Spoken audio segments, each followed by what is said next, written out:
Hi, this is Aaron Newcomb, and on this episode of Floss Weekly, I'm going to be joined by Simon Phipps. We're going to be talking to the developers of Baserock, a build system for embedded Linux solutions. It should be a lot of fun, and it's coming up right now on Floss Weekly. Netcasts you love. From people you trust. This is TWiT.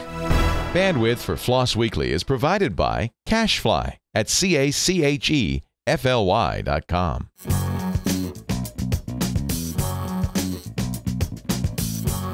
This is Floss Weekly with Aaron Newcomb and Simon Phipps, episode 230, recorded on October 24th, 2012. Baserock. Welcome to Floss Weekly. I'm not Randall Schwartz, as you can tell.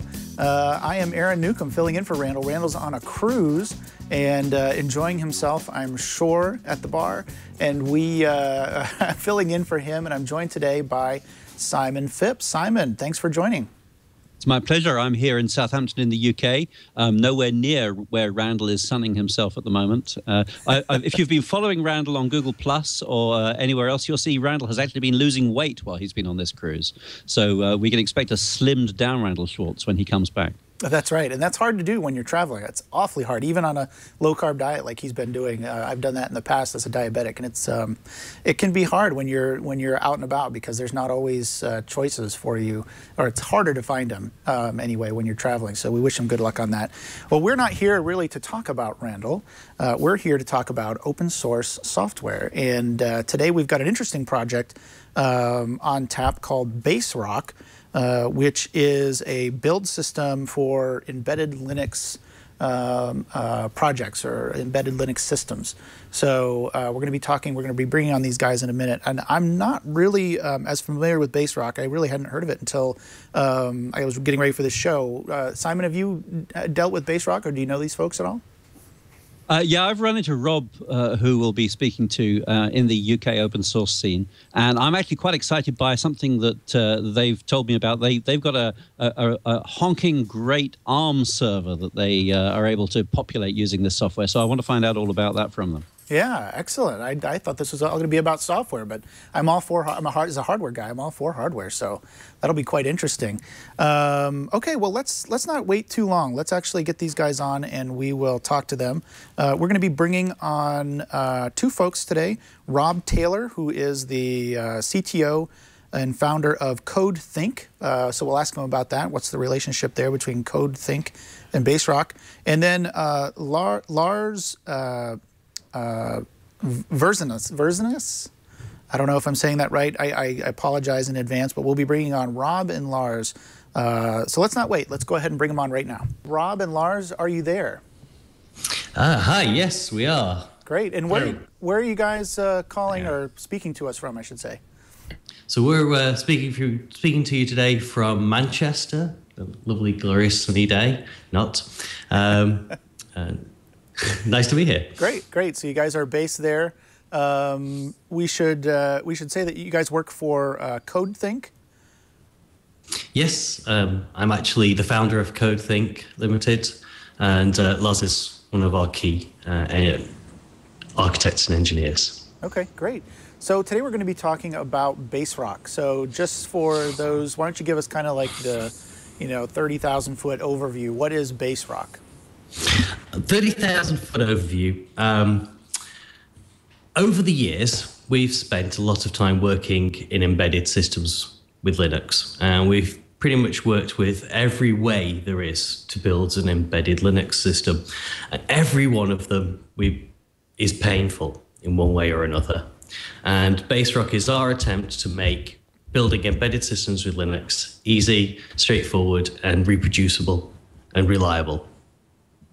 And is this something that you guys use on a daily basis, or is it, a lot of open source projects obviously are scratch your own itch kind of thing. So is this similar? This is something we use as part of our business, and we're starting to now that it's ready for use. And it's also a basis of a product in which we're selling as well. Okay. Why embedded Linux? Maybe we should give just a little bit of a primer first for folks that haven't done embedded Linux or haven't worked with embedded Linux. I mean, why embedded? What is embedded Linux? First of all, let's start with that. Let's get the high level stuff out of the way. Yeah. Embedded Linux is. So embedded systems are systems which aren't computers but have computers in them. An example would be a phone, though phones are now getting more and more like a computer. But they're all over the place. Your router is an embedded system. Your television is an embedded system. Your car. Your car contains many embedded systems.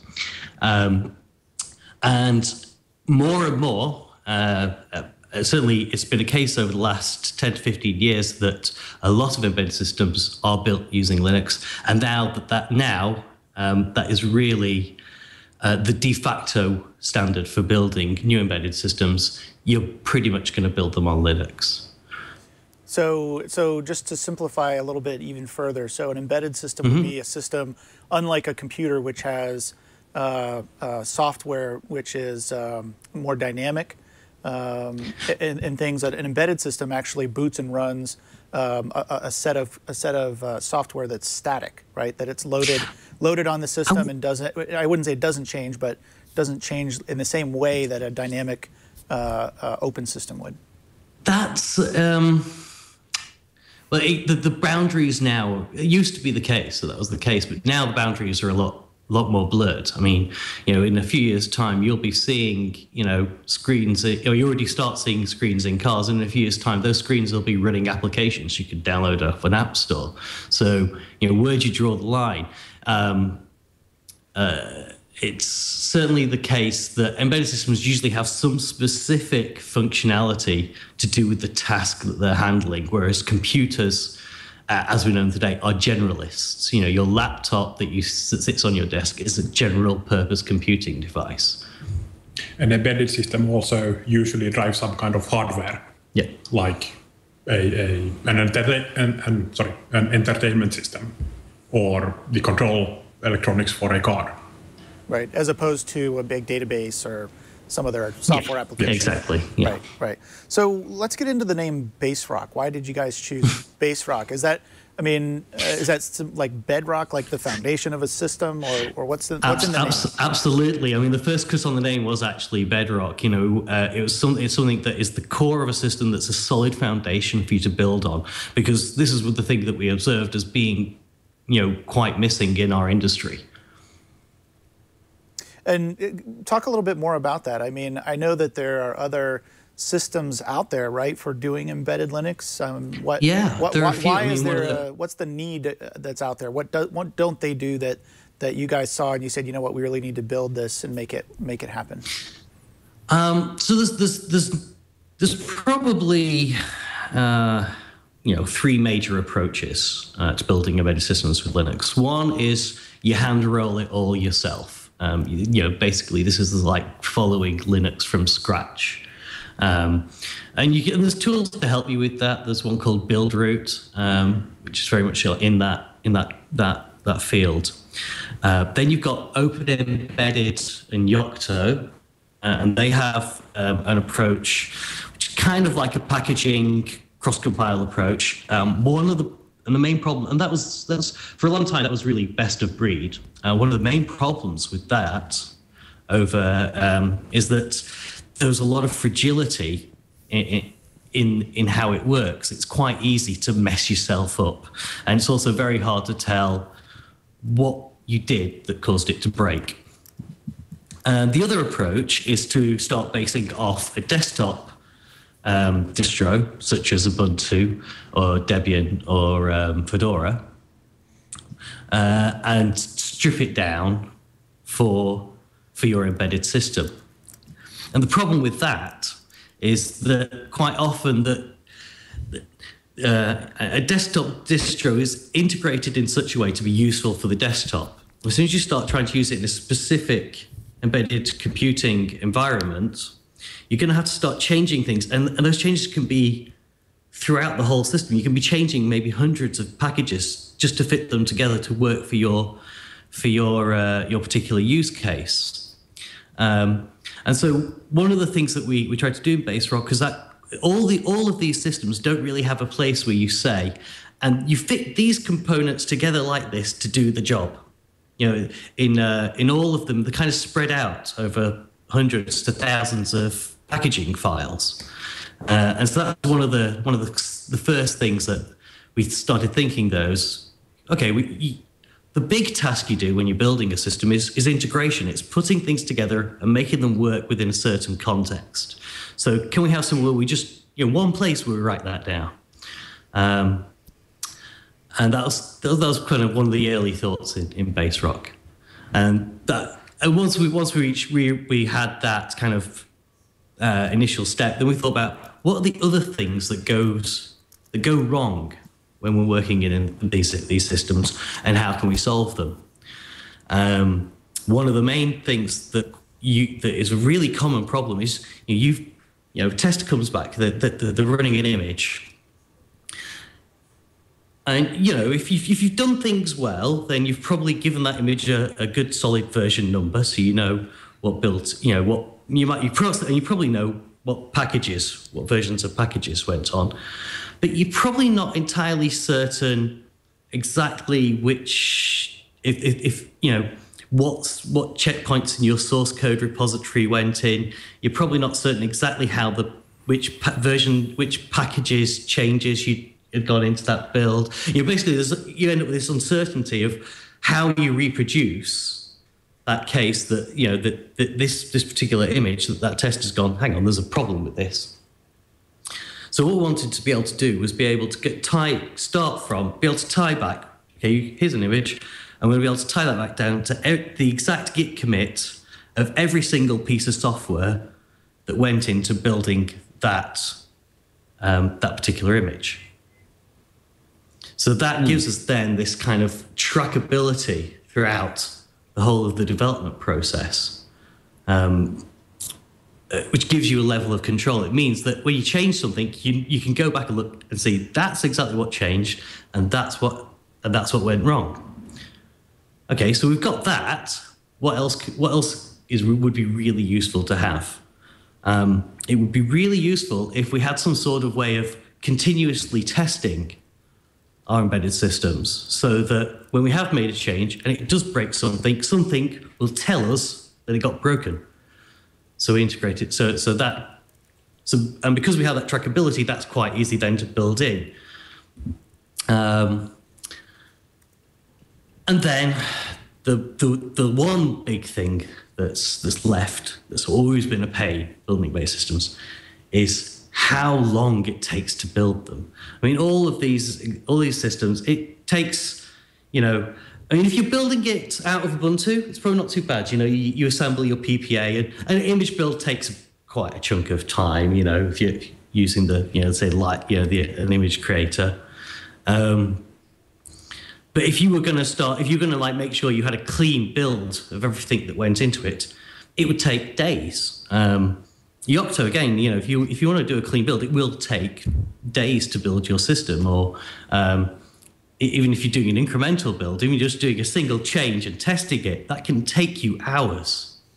And what we wanted to do was really make embedded systems development a lot more like, hacking on a Python project or hacking on a Ruby project, where it's quick to make a change and get that change out onto the hardware, test it, and commit and push it up to GitHub, and a continual integration system tells you whether it's working. So basically, we wanted to making embedded systems such as the sort of things you make with Raspberry Pi or any of the commercial development boards as easy as hacking on a web project. So just out of interest, Rob, to make it more concrete for our viewers, what sort of devices are you targeting with these builds that you're making? That's kind of a difficult question, because there are a wide variety of devices that are embedded Linux systems. One of the main areas that that commercially CodeThink is working with is the automotive sector. So we are working with things which go into cars. We've been engaged with this with a group called Genevi, which have the aim of making open sourcing cars a possibility.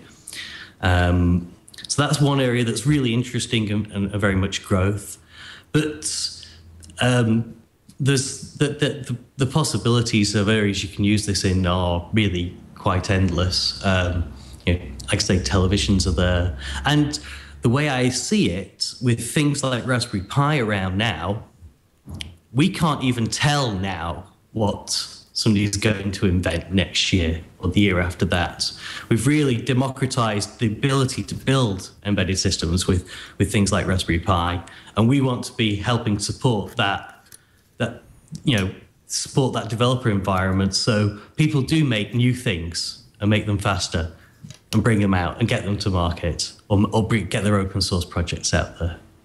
Right. Now, I noticed from your website that you seem to be branching out into hardware as well. You seem to have a device that's called Baserock as well. Do you want to tell us about that? It looks very exciting. It looks like it's an 8-core racking slab by the look of things.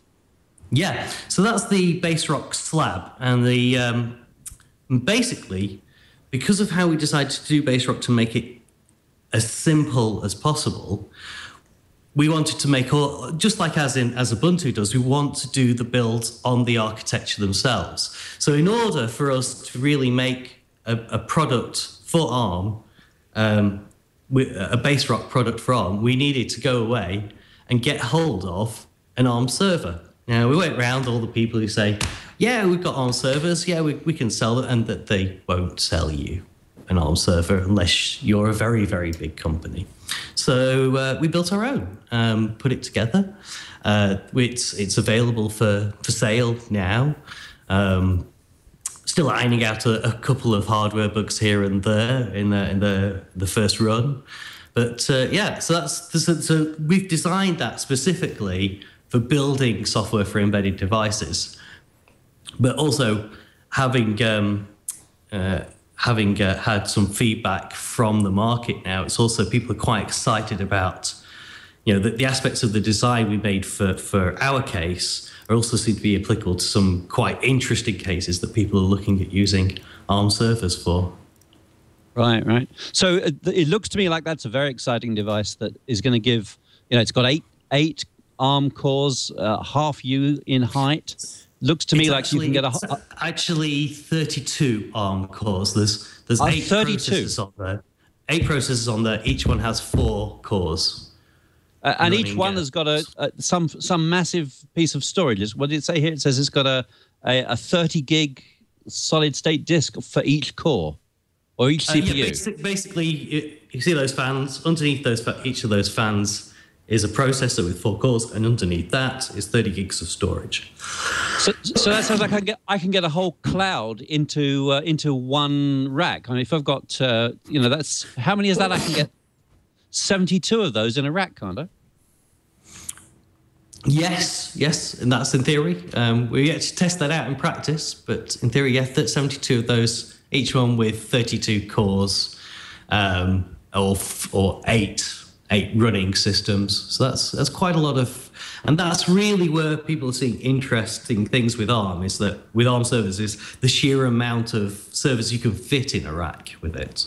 It's actually the space density is actually one of the things that people are really interested in, we've found. So are you actually going to make that a product? Is that the way you're going to monetize this open source work that you're doing on the build system?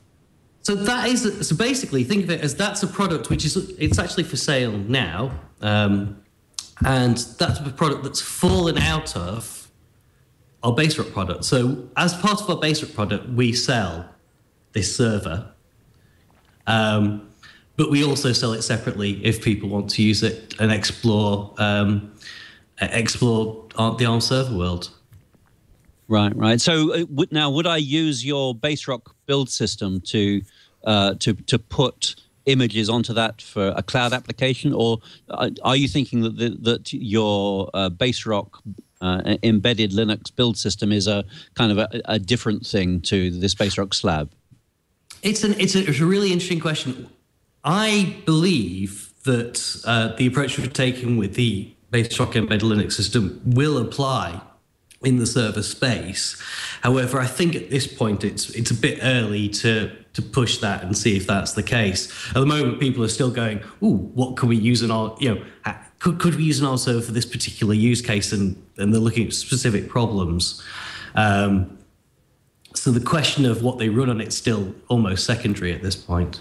Right. Because, I mean, Red Hat are using something that looks a lot like Jenkins to push code out onto a cloud automatically within OpenShift. So I wondered whether your thinking around your Baserock build system was along the same lines as what Red Hat are doing with OpenShift. It's in some ways it's similar. In some ways it's similar. Right. So, would you say that you think that you're going to turn into a hardware company? Or I've known CodeThink for a while now as an embedded consulting company, the sort of people you turn to get the hard bits done. Is that where you still think you're headed as a software company, or do you think this hardware is going to be your future? No, I think we've made this hardware in order to enable our Baserock product and services around that product. And that's very much where we see our future at this point. So this is a product which we can sell to our customers and their partners to help make embedded systems an easier prospect across the board. So just to geek out about the hardware a little bit more. Sure. And we'll get back to Baserock, the software project, which is why you guys are here. But I mean, just to geek out about it a little bit, what kind of applications is it really targeted for? Is it really targeted for because these are ARM processors, so it's quite different than multi-core, multi-processor, typical Intel architecture. Let's say it's a different architecture. So what kind of workload are you really targeting with this type of system? Oh well. For us, the workload is building. We've designed it to build systems build ARM systems. So this would be the box that you would actually run the Baserock software on and actually compile the code. Absolutely. And do your build there. Actually. So would it work equally well for any other build system, or I'm trying to branch out here and think, what else would it be applicable for? I mean, I've got I think there's a white paper out on the website which has a bunch of possible use cases for this kind of hardware. I think having looked at the market engagement we've had from the hardware announcements, I'd say at this point, it's you don't know. There's a lot of it's going to be used for people who have. At the moment, I think ARM is very much there for people who have specific cases where it makes sense. Right. I mean, you have to remember these are 32-bit processors. Yep. So that limits you on what you can run on them, but what you do have is a lot of network interconnectivity. I mean, inside one of those boxes, each of those processors has 5 gigabits to each of to a central switch, which is inside the box, and 20 gigabits outside the box, and those boxes stack to form a single switching domain. So, people who are looking at moving lots of data and processing it quickly, that's the sort of area that would make sense for this sort of product. And it's less expensive, right? It's less expensive traditionally.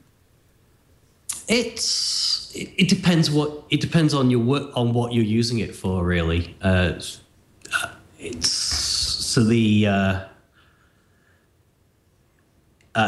some cases, it will be less expensive. I mean, certainly for the case of building for ARM, it works out about a third of the cost of using Intel hardware for the same amount of processing power, the same amount of throughput. But it really does depend on your use case, what the most cost-effective route is. Right. I wouldn't say cost is the major factor. It's really novel novel uses, we see this. We see the interest. Yeah, but I mean that's really what that's what enables this device. I've got my Pi right here. I mean that's what enables this device to be reasonable. In fact, I would say extremely inexpensive for people to purchase and work with, right? So granted, this is not the same system that you guys have developed by any means, right? But but the ARM architecture, I think, and I think even with the Raspberry Pi, that was a little bit of an issue at first because everybody had been using. There had been some work on ARM, but it wasn't nearly as popular a system as like an x86 or a 64-bit system. Yeah, I'd love to see more of an ARM ecosystem for developers. I've been working with ARM. Well, I think I first used ARM when it was in a small British machine called the Acorn Archimedes back in the mid-90s. So I've got a lot of respect for that chip and the company itself. And I think nowadays I can pretty much do everything I want on my Android phone, apart from do development. So I think there's some interesting space there.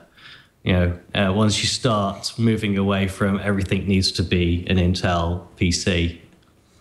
Yeah, and it's interesting now to see the swing back, right? So Intel is now working, developing new chips to go into mobile because mobile is such a big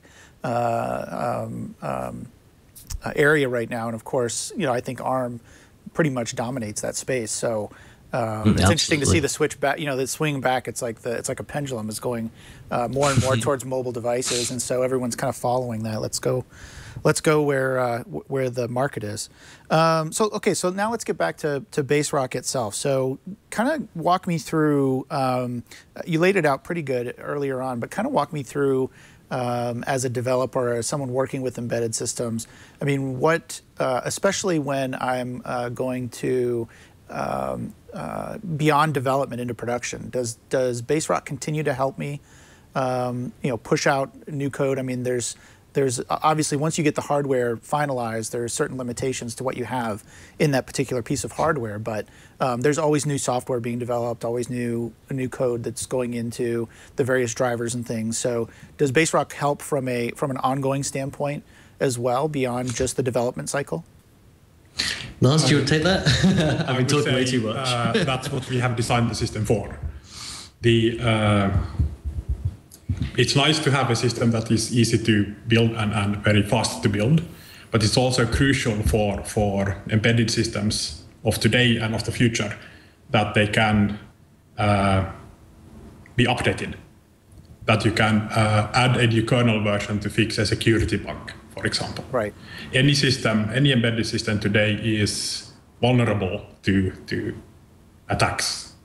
And if you can't have your operating system and the application software upgraded at will quickly, as soon as there is a fix, then your car will get hijacked. Your pacemaker will be stopped by attackers, or your television will no longer work because the neighborhood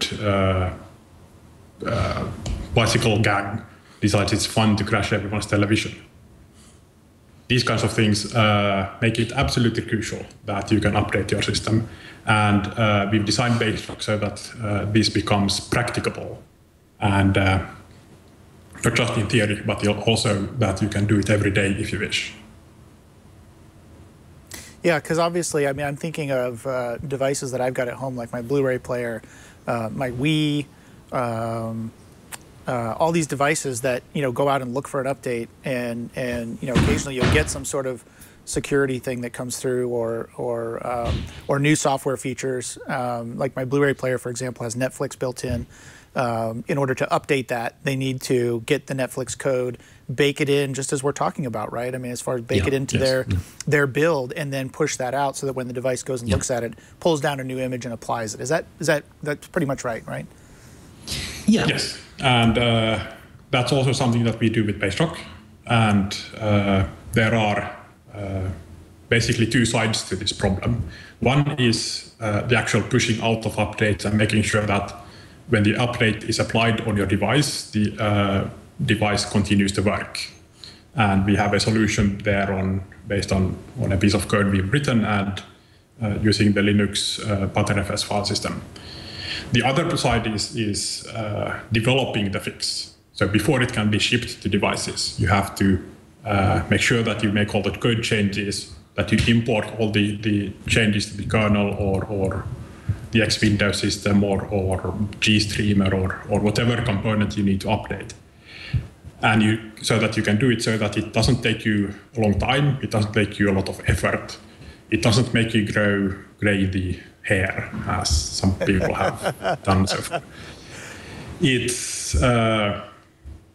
I have a long experience with developing the Debian system. I've been a Debian developer since 1996. And when you have a system that has a very large number of components, like Debian has, everything tends to get difficult. If you want to change this component, that means that other component also needs to be changed. Or you might need to change those 3 components at the same time. And while you're doing this, your coworker changes some other component that mysteriously breaks the things you're working on. And all of this means that the process with which you create new versions of your system needs to be managed in a way that makes sense. And we believe that with Baserock, we have found a solution. We have created a solution that will work much better than anything else for the foreseeable future. Mm-hmm. Now, there's a question in the chat room, and I wanted to ask this as well, just around ARM in general. Like, is ARM going to become more? And it sounds like we're trending this way. But is ARM going to become more of a general-purpose architecture, like x86 or 64-bit? Is that? Do you think that that's the trend? That's where the industry going, and then that leads to a second question, which is, how do you develop for both platforms if you support both? If you're doing a software build that needs to support multiple architectures, can you do that with Baserock as well? So yeah, that's a really, really good question. I think certainly the next ARM are already starting to make progress with their 64-bit ARM processor. And so what you see with what you end up with is not just a ubiquitous processor design. If you look at Intel, basically everything's a Pentium 3. Various combined together in different ways. With ARM, you've got a kind of everything from like a tiny little processor that you'd put in the clock on a fridge or something, through to a processor you can run your server software on. So yeah, and I think that's pretty clear from ARM's roadmap that's where they'd like to be. In terms of how you develop both, yeah, it's actually, this is a key problem. If with all the, it's kind of the problem that previously only embedded systems guys or kind of the so the guys that deal with the more obscure end of server hardware, like the IBM Z series or IBM Power, who are you're going to find a few Debian guys that know about that side of the story. But this is one of the things I found throughout the years is actually the extremes of computer size. The embedded systems face a very similar set of problems to the guys who are doing massive iron. It's just they express the problem slightly differently. But yeah, build. So you got the problem. Like, I've got some software. Can I build it? Can I run it on an ARM processor? Can I build it? Can I run it on an Intel processor? And most people's build systems and software at the moment assume they're going to be running on an Intel processor. So you've got, first of all, so you buying something like a slab and using something like Baserock to, start building your software and testing whether it works is a sort of place you've got to start. You've got to get some ARM hardware, start building on it and start finding the problems. And ideally working with partners who understand the kind of problems you're going to face, it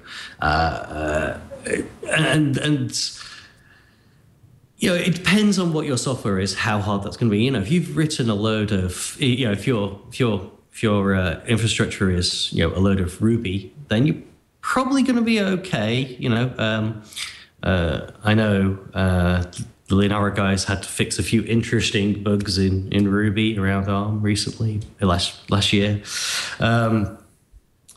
But if you've got C, C++, lower level compiled languages in there, then you start looking at a slightly more complex problem. So most big commercial software is going to have it's going to require quite a chunk of work to make sure that it is ready for running on ARM. Yeah, it's not the same as using emulated systems, right? I mean, I've seen some people, specifically like simple stuff like the Raspberry Pi, or most of the things that people are doing with Raspberry Pi are fairly simple. Using an emulated system to do their compiling. You can use QEMU, right. It's one of the old-fashioned approach. You get a Debian root for ARM. You run that inside of QEMU. You type build, and then you go away and you have dinner and you go out and then go to sleep and you wake up in the morning and then you're ready to move on to the next step. Right. This is the this is kind of one of the fundamental issues that we wanted to fix. Yeah. I'd also like to point out that writing software that works on multiple architecture, different kinds of systems, is both a new problem and an old problem. Yes. People who learned programming before the mid-90s dealt with anything from mainframes to mini computers to Commodore 64s and Amigas and so on. And they know that there are lots of different kinds of computers, so they write code that more carefully. They don't assume too much of the hardware, except in cases where it pays off to make architecture-specific code. And it's a new problem because the generations of programmers who grew up in the 90s and the noughts didn't have this. They had Intel and they had Windows. And they now need to learn that there is other things as well. Mm-hmm. Also, I'd like to point out that a lot of free software is very portable, partly thanks to things like Debian and other distros that support multiple architectures. Debian supports until like 10 or 12. And we have fixed a ton of portability problems. And anything from assumptions on the size of the word to accessing memory in the wrong alignment and so on. These are not new problems. There are established ways of dealing with them. The easiest way of dealing with them is to make sure that when you build and develop your software, you do it on at least 2 different computers. If nothing else, you do it both on 32-bit Intel and 64-bit Intel. That already finds half your portability problems. So, fascinating question about all this work that you're doing here. What is the community dimension to all this? Is this all work that you're doing in-house at CodeThink, which you're just releasing into open source licenses and upstreaming to other communities? Or are you going to try and build a community around this Baserock work yourselves? I think it's still very early days. We certainly aim to build a community around the core of Baserock. And really, one of the things that we think is core for Baserock is that is engagement with the upstream projects themselves. One of the things we can, if you using Baserock we can provide for upstreams is continuous testing, continuous integration of their work. And that's one of the things we quite like to do. But also, we're very interested in engaging, elite hacker community around Baserock. There's an IRC channel. We've got the baserock.org wiki there, and all the source of the major parts of Baserock is open source and available. We have commercial add-ons to Baserock, which we sell as part of our product, and also we will have a kind of a curated version of Baserock, which our customers which is available for purchase from our customers. But in terms of working on the bleeding edge on open source, that will all be community driven. And if anyone's interested in even just chatting to us, please just come and join Hash Baserock on Freenode. You'll find everyone's quite friendly. And are there very many people over there at the moment? I mean, is there much of a community gathering around this, or is it all your work at the moment? In terms of work, we're doing most of the work on this at the moment. Right. I mean, I see quite a few names listed on the mailing list here. Are they all CodeThink people? Pretty much, yeah. Pretty much, Pretty much, right. Some people have been keeping me especially very busy. So we haven't had time for engaging the general public here. Yeah. But we are now getting ready with the first versions of the actual commercial product. So things may pick up in speed now. Yeah, hopefully we've got a bit more time now to spend on community development. So, but I mean, I see a whole load of correspondence on the list here about development images and patches. Is it your goal to do all of your internal work on the mailing list like you would in an open source community so you can draw people in? Or is this just the tip of an iceberg? We aim to have all the patches reviewed on the public mailing list, regardless of who's writing them. Yeah. Unless they're for our closed components. Yeah.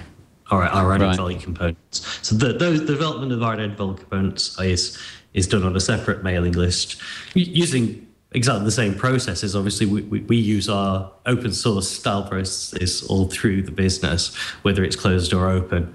But we make it so the open source components which go into Baserock are all the patches are reviewed publicly, all the discussions are had publicly.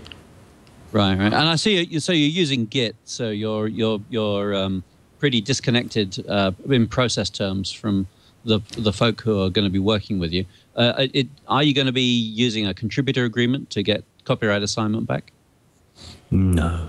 Our interest in terms of upstreams is to directly engage. I mean, at the end of the day, we're taking the world of open source, putting it in Git and making it work and making it work for people that want to build systems.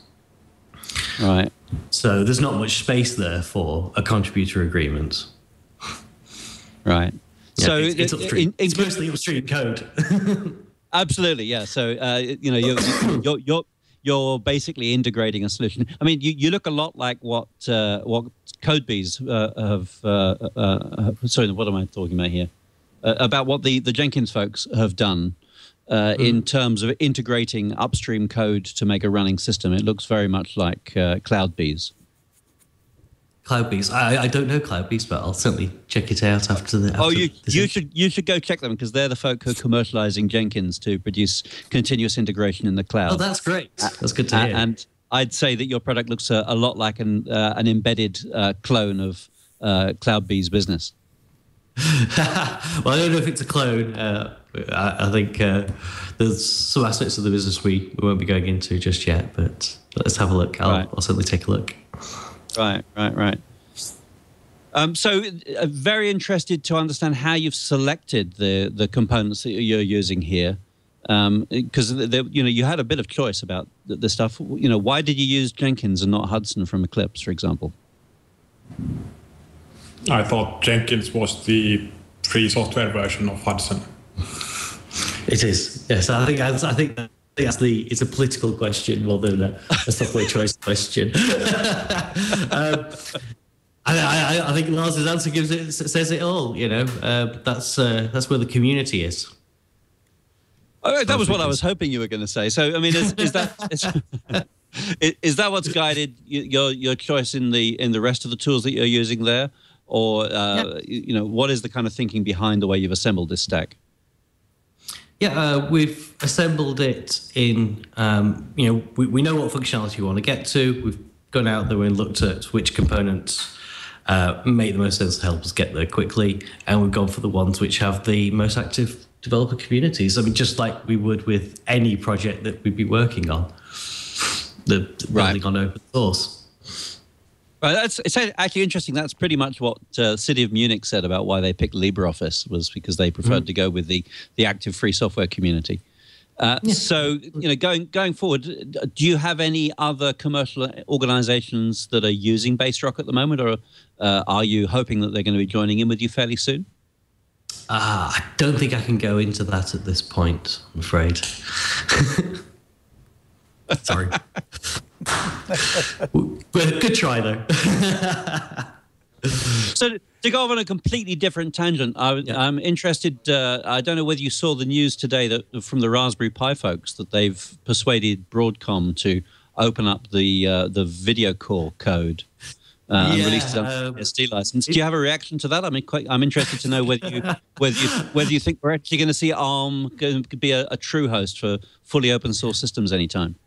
Well, unfortunately, if you go look at that code, it's basically GL function implementation, send a message, and each one is basically, for each function, it's send a message to the GPU to do that function. So in terms of actually, say you wanted to add Wayland support to it, it's probably not going to help you an awful lot. It's basically what they've done is just move all the closed sourceness to somewhere that's even harder to get to.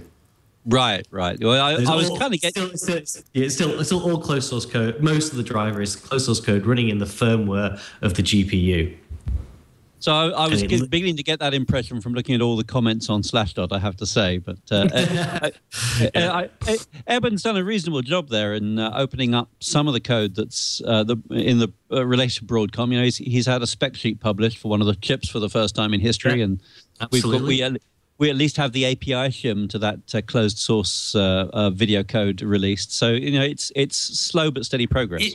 The video world is really, really difficult. I mean, obviously, Kothic did some work around the open source work around the Mali chip, and it's a very difficult area out there for companies that do want to open source their code. It's just a too litigious an area, and that's really what holds people back, I think. But, I mean, if we get enough information, it can be done, right? I mean, there are open source drivers for NVIDIA cards, for example, and then they may not give you all the functionality that you would have with the proprietary drivers. But it's all reverse engineering. Yeah. I mean, no one's going to release their information, but people, individuals out there working hard can reverse engineer the chips and make something that works. However, the chances of them being supported by the silicon vendor at this point, I think is pretty slim. Right.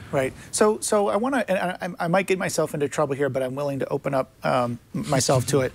ButterFS or BetterFS, however you want to say it. You say that you use that specifically. I'm just kind of curious what your thoughts are on. Why did you pick that, and do you have plans to develop, make it possible outside? I mean, I think I know why you did it, but it's good to explain it because it has some pretty cool features that allow you to do what it is you're trying to do, right? Right. So the reason we wanted ButterFS is that when we have Baserock running on a device, and we do an upgrade of the operating system, we want to have a fallback. So if the upgraded version fails for some reason, something went wrong, and the user of the device doesn't want it to be dead, bricked, then we want Baserock to automatically go back to the previous working version. And for this, we need to the traditional approach would be to have 2 copies of the operating system, the old one that works and the new one. And this is good, except it uses a lot of extra space. Basically, you need to double the size of your flash memory, right? Which can be a bit expensive. So instead, we decided to go with Btrfs, which is a copy and write file system, and you can have subvolumes within the same disk, where one subvolume is the old working system, and the other subvolume is the new upgraded system, such that any files that they share that haven't been modified, or any blocks within files that haven't been modified, are only stored on the disk once. And the file system makes sure that you don't get any mixed blocks or mixed files. And this means that it's very cheap to do an upgrade, especially if you have a small incremental upgrade and you only small parts of your system have changed. And you can have not just 2 versions of your system on the device, you can have 50 versions or 100 versions, 250 versions. And this is especially useful for development. And it also makes things like upgrades go much faster. Right, right. Now, did you consider any other file systems, or is there another file system for ARM that would do what you needed it to do, or? In terms of the features you need in a file system for the sort of thing that we're looking for, needs to have subvolume support. Basically, you'll be able to branch a file system, and your choices are BTRFS or ZFS. Yeah. ZFS isn't really at this point. It's never going to be in the kernel at this point. So. That's pretty much it, really. Yeah. The main problem we have with BTRFS is currently, if you're using it, you'd have to use it on what we call an eMMC storage, or a SATA disk inside the embedded device. And we'd like later on to be able to support running on top of raw NAND, but that's a little bit down the line. Yeah. Okay, thanks. I just wanted to come back to that. I'm a storage guy, so I need to get those storage questions in there. Yeah, absolutely. Yeah, we should say, it's interesting, some of your responses, because you guys aren't slouches when it comes to doing work, especially in the Linux environment, right? In fact, I think if I read correctly, Lars, you even contributed to one of the first, if not the first, patch to Linux shortly after it was released. Is that true? That is true. Actually, it was about 6 months before it was released. And was it the first patch, or can you claim that prize as having worked on the very first patch? So the backstory there is that I went to university with Linus Torvalds, and we became friends. And while he was starting off with Linux development, I chatted often with him about all sorts of things about kernel and operating system development. We were both learning this stuff back then. And at some point he had written a few things. He had a very basic operating system kernel, and he needed logging. He wanted to be able to put print statements in his code in order to figure out what the code was actually doing. Mm-hmm. And the solution he had written or was writing was to have a different C function for every type of value he needs to write out. So he had one for strings, one for integers, one for floating point values, and so on. And this becomes really tedious to write in the code. So if you have want to write out a message that consists of a few words, a number, some more words, another number, and so on, you have one line in the code for each of these bits of the message. And that's when I stepped in and said that you're doing this entirely wrong. and there is a standard C library function called printf that everyone is normally using. It doesn't actually work in the kernel because the kernel cannot use any of the C standard library. However, I wrote a version of the inner core of the printf function for him, and it's still in the kernel. It's now known as SN printf. Back then it was sprintf. So they have added an N since then. And Linus took very my important. code. That's a very important. Yes. Linus looked at my code and learned a couple of things of writing code in C. He was still learning C at that point. And then he rewrote parts of the code, and there's a famous comment at the top of that file saying that I wrote it portably and Linus f***ed it up.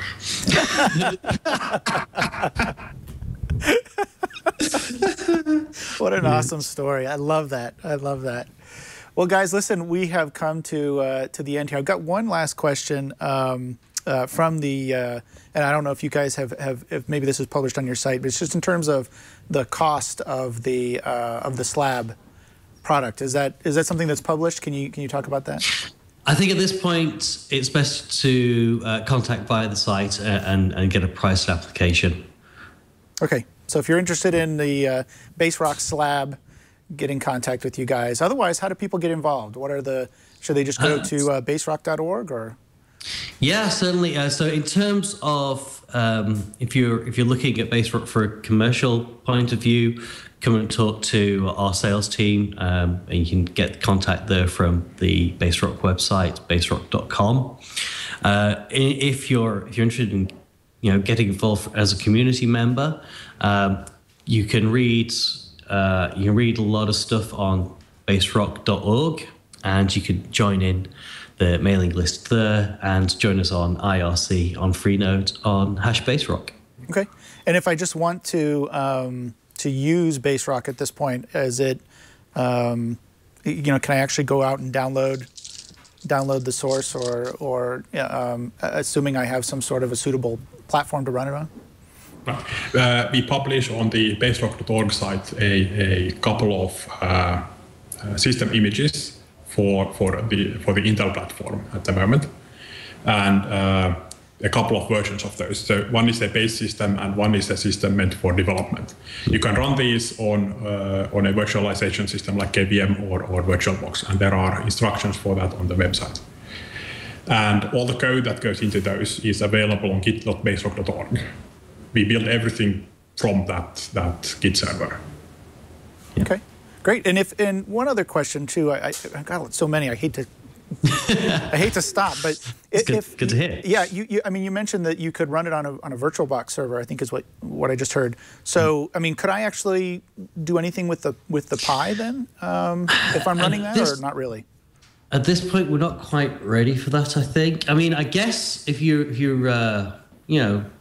really interested in getting your hands dirty, you could start trying to build up a server out of ARM components and start trying using Baserock on ARM. Mm-hmm. Down the line, we have an idea to have a kind of a simple GitHub-like service which allows you to use Baserock for ARM devices without having to go and buy a Baserock slab yourself. Right. But at the moment, it's pretty much building for ARM is still something. It's the ARM server side that's the hard bit. Yeah. So it's gonna cost money at this point, or rolling your sleeves up and getting your hands dirty. Right. Okay. Great. I think that's going to bring us to an end, guys. Really appreciate you guys joining. Very interesting project, and cool. I hope that everybody goes and checks it out. So thank you very much. Thank you, Aaron. All right. Thanks, Simon. All right, so that was Baserock. A little bit of hardware, a little bit of software, kind of covered all the bases. Simon, what do you think about Baserock based on what you heard today? It's a very interesting start. Those Baserock slabs are very exciting because they mean that you can put into a single rack something that's got enormous computing power. So I find those very interesting. The overall continuous integration for embedded system, it looks very young to me. It's very promising. Looking at what CloudBees have done with their continuous integration for business software stack, you can see that it's a great idea. But I think they're going to have to get some more players on board before it gets critical mass and becomes really interesting. Yeah, I thought it was. It's also interesting to me to get the whole the question about ARM in general. Where is ARM going as as a technology? Will it become more general purpose? I mean, I think that that's really interesting, especially as people use more and more ARM devices. They actually are thinking, hey, maybe this is the way to go. I know that even, I believe Raspberry Pi and some others have said, look, we're going to develop these boards that could potentially be slotted into kind of a blade architecture for processing on, in more of a general purpose way. So. Well, we've seen this week that you can see here, I've got my Chromebook. Yep. There's ARM chips inside the Chromebook now. They're gradually moving into a place where we're seeing them on the desktop. Think of that. Probably the most viable Linux desktop on the market at the moment is running on ARM and not Intel. Mm-hmm. So ARM has obviously got an interesting future ahead of it. And I think these guys are right to be targeting ARM. It's definitely what's being used in mobile and in automotive. So exactly the right place to be touching, I think. But they need to get a bit more mass around them. And it was interesting to hear that Rob and Lars are going to be focusing more on community development soon. Yeah, and that's great. That's great. That's what we like to hear. Okay, so let's talk real quick about upcoming shows. Randall will be back in a couple of weeks. Next week, however, we have Image Factory coming on the show. And Image Factory enables appliance creation and deployment to multiple virtualization and cloud providers. So we're going back to cloud. Seems to come up almost in every show, and we've got a lot of people playing in this space. And so this is one of the projects that we want to get on for next week, and that'll probably be Dan and myself. I'll come back and co-host that with Dan. On November 7th, Randall should be back, and we're going to talk about something called Air chat box. It's really it's a scripting service that allows you to interactively from, I believe, an IRC chat room actually put out things like random humor, notes about starting a build, things like that that can actually help you if you happen to be using an IRC system. So that should be actually quite interesting. Then on November 14th, we'll have something called Poodle, not the dog Poodle, but Poodle with a T, which is a user-friendly web portal that makes the translation process simpler. It allows online translation, work assignment, gives statistics, and allows easy volunteer contribution. So we're going to talk about that system, Poodle. And then similarly, the next week on November 21st, we're going to be talking about Zanata, which is also web-based translation management, but it's I think it's more geared towards actually doing this for given software projects. So if you have a software project, it has both code and documentation, and it's supposed to be kind of an automated way, or at least semi-automated way to translate into various systems, or open it up to translators to come and work on it. So it's supposed to make all that a lot easier, and that's sponsored by Red Hat. So we'll be talking about that on November 21st. Real quickly here, if you want to follow us on Google+, I would recommend adding us to your circles on Google+. You can also follow @FLOSS Weekly on Twitter and Identica. Of course, you can chat with us live as we do the show on irc.twit.tv and watch live at the same time on live.twit.tv. So make sure that you follow us and watch us regularly. Let me kick it back over to Simon. Anything you want to plug or bring up before we wrap it up? Well, naturally. So I encourage everyone who's viewing to go visit my website, webmink.com, where you'll find links to all the things that I'm doing, in particular my weekly column on InfoWorld. In the next month, I'll be speaking at a number of events. Let's look down at my calendar down here. I'm going up to Birmingham on November 6th to speak at a thing called Skunkworks, which is to do with the UK health industry and open source. Then I'm going on to the USA, and I'll be in San Francisco from the 8th to the 12th of November. If your local group would like me to come and speak or attend, then please get in touch through the website. Then the 16th of November, I'll be in Bolzano in Italy speaking at SFSCon, which is one of the most enjoyable little bijou open source events. Then at the end of November, I'll be in Malaysia speaking at the Malaysian government's open source conference. I'd love to see you at any of those events. And if you'd like me to come and speak at your local group in conjunction with any of those, then do please get in touch. Otherwise, look for me on Twitter and on Identica as Webmink, and on Google+, you'll need probably to go to one of my InfoWorld articles on my website to find the link to my profile, because Google still doesn't let ordinary mortals like me have easy URLs for things. Me either, but you definitely should add Simon to your circles on Google+. He's in my circles, and it's such a great pleasure to have you here, Simon. You bring such a great wealth of knowledge about the open source community and history of open source projects. So I always feel privileged to be able to host or co-host with you, and it's been a while, so it's nice to see you again. Yeah, well, thank you very much, Aaron, and your fee is in the post. Well, while you're out here, I might try to hook up with you and have a drink or something, or at least say hi. You can also follow me on Google+, or any of the networks. I'm Aaron Newcomb on all of them, but I prefer Google+ because I can have interesting discussions, a little bit more engagement there, and that's what I'm really after. I don't care whether you follow me or not, but I'd like to talk to you, so follow me on Google+. All right, that's going to wrap it up for this edition of FLOSS Weekly. Thanks for watching.